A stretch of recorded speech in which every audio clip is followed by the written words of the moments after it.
Прошу внимания.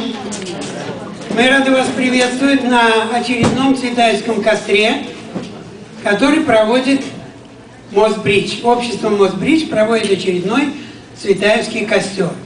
Я хочу обратить ваше внимание, что там на столе, мы сразу не поставили, но там стоит маленькая коробочка для донейшн. У кого будет возможность, не забывайте о том, что, в общем-то, мы все делаем на свои собственные деньги. А хочу еще раз вас поздравить, поблагодарить за то, что вы пришли, и сказать вам, что очередной Цветаевский костер ведет поэтесса Маргарита Тарсина, основатель Цветаевских костров в Ташкенте и в Ванкувере. Пожалуйста, Маргарита.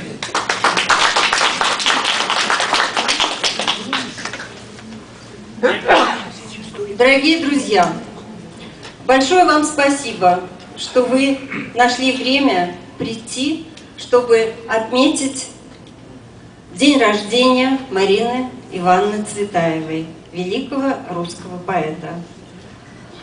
В этом году исполняются следующие даты, которые мы сегодня будем отмечать и о которых мы будем говорить. 120-я годовщина со дня рождения Марины Ивановны Цветаевой. 100-летие со дня рождения ее талантливой дочери, которая всю жизнь положила, много настрадалась и всю жизнь положила на то, чтобы печатать труды своей мамы. И исполняется 100 лет со дня открытия музея изобразительных, или, как называли раньше, изящных искусств в Москве, который открыл и который отдал 14 лет жизни становлению, наполнению этого музея экспонатами Иван Владимирович Цветаев, то есть отец Марины Ивановны. Я сегодня обо всем этом буду говорить в своем сообщении. Еще раз большое спасибо, что вы пришли. Хочу поблагодарить тех, кто по той или иной причине не мог сегодня прийти, но принял активное и самое непосредственное участие в проведении сегодняшнего костра и чтобы он состоялся. Я надеюсь, вы догадываетесь, о ком идет речь. Итак, мы начинаем. Марина Ивановна Цветаева сегодня, по крайней мере, не нуждается в представлении. Абсолютно все знают ее творчество, и все понимают, что так или иначе каждая ее строчка выстрадана сердцем, душой, и она ложится сразу тем, кому она близка и дорога. А ведь когда-то было совсем иначе, и вы тоже, наверное, об этом знаете. Каждый год на кострах я делаю сообщения, те или иные. Я думаю, что вы все уже знакомы с ее биографией, с ее тяжелой жизнью, связанной с эмиграцией. И вот, наконец, мы дожили до тех времен, когда ее печатают. Она популярна не только в России, а во всем мире. В память о ней организованы и проводятся костры, свидетелями которых мы с вами являемся сегодня. Например, в Тарусе, месте, где она со своей семьей проводила практически все детские и юные годы, в этом году будет проводиться уже 27-й костер, 7 октября, в следующее воскресенье. Ну что я вам еще должна сказать? Вы здесь видите 3 книги. «Цветаевские костры» в Тарусе, «Всемирные Цветаевские костры». Эта книга была издана к 20-летию Цветаевских костров в Москве. А в этом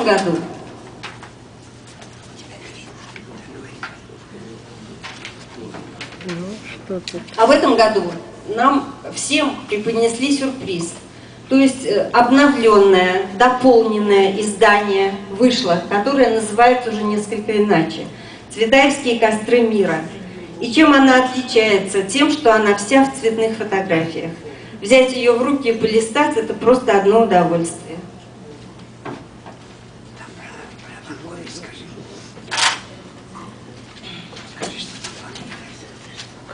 Так, что я могу, с чего я хотела бы начать? про Марину Цветаеву.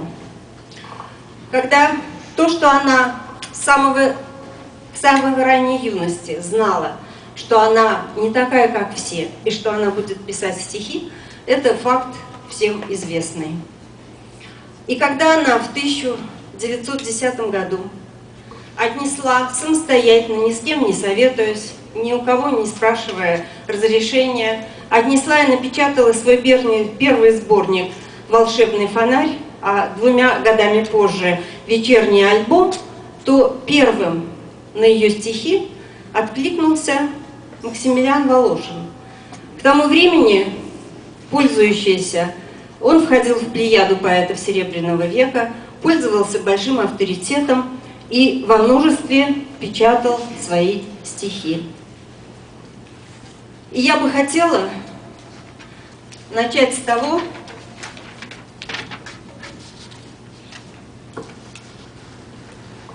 как он пришел к ней после того, как прочел ее стихи. Он пришел и спросил, читала ли она его статьи в журнале.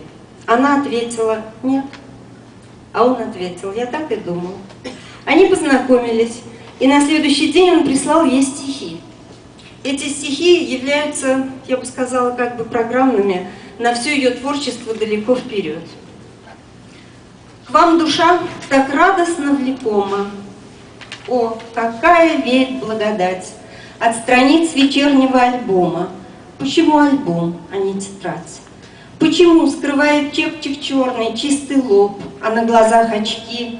Я заметил только взгляд покорный и младенческий овал щеки. Детский рот и простоту движений, связанность спокойно скромных поз. В вашей книге столько достижений. Кто же вы? Простите мой вопрос. Я лежу сегодня, невралгия. Боль, как тихая виолончель. Ваших слов касания благие, и в стихах крылатый взмах качель убаюкивают боль. Скитальцы, мы живем для трепета тоски, чьи прохладно-ласковые пальцы в темноте мне трогают виски. Ваша книга странно взволновала.